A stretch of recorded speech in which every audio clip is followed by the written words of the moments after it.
what's up and welcome back to my channel. Now today I'm going to be giving a review for the DC Universe animated movie Suicide Squad Hell to Pay. And as you can see, this is the one I have right here. Now this is also a collector's version of this, which was only I think at Best Buy. Now I also had the book too as well with the same name, Suicide Squad Hell to Pay, The Ultimate Price. So I think this is actually like a comic book storyline and they adapted it into like a movie if I'm not mistaken.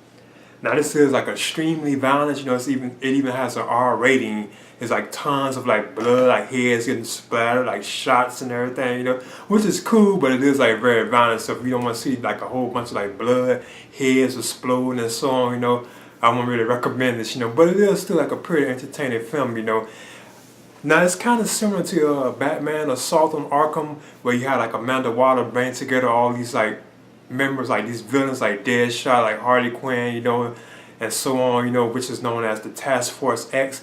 It's kind of similar to that DC Universe animated movie, but this time she needs like the Task Force X. She needs them this time to retrieve like this mystical object known as like a card.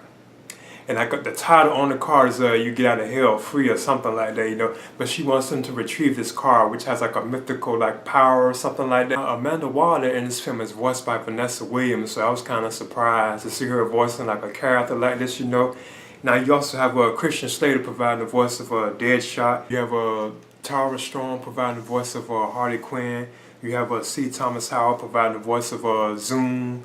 I thought that was kind of cool that we actually get to see like a good look at Professor Zoom in this film, So I thought that was awesome, I'm so used to seeing him like on the Flash television show.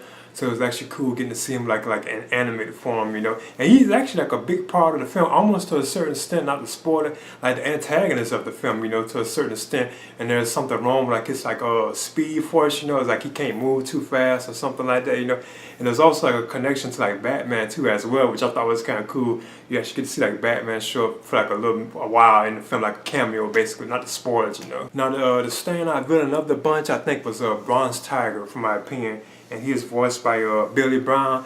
I thought he kind of really stood out really well.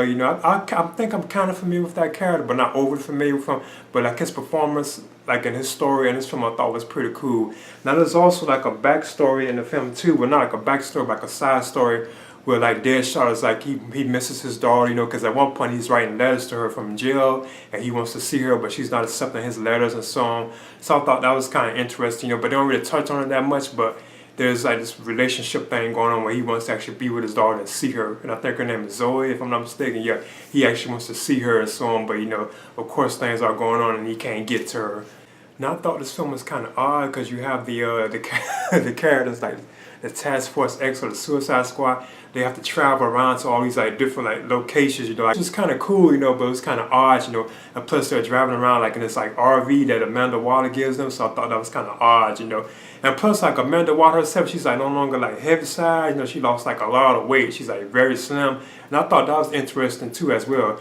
I think she looked kind of like that. I think it was on Arrow, if I'm not mistaken. One of them shows they actually had like a slim version of her versus her being like kind of heavy set, like she's known to be, So I thought that was kind of cool that they actually like reduced her weight down, But like I say, the film, I thought this was pretty good. You get to see like good looks at like Dr. Fate. They mention him in this film until at one point.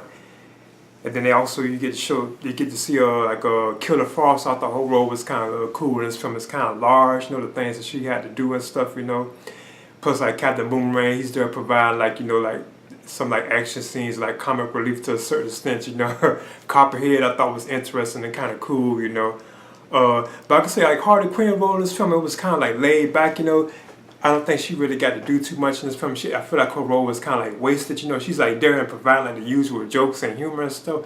But her role, it just felt kind of like flat, I thought it could have probably done better with her in this film, But yeah, and that was what the film itself really was about. The idea that Amanda Waller recruited like these members like Deadshot, Harley Quinn, Captain Boomerang, Copperhead, Bronze Tiger, Killer Frost and so on to retrieve this mythical card, And at the same time, she actually grants them, like, if they actually be able to retrieve the card, she will take like a 1 year off their sentencing, like in prison or so on, Kind of like what she did like in Assault on Arkham.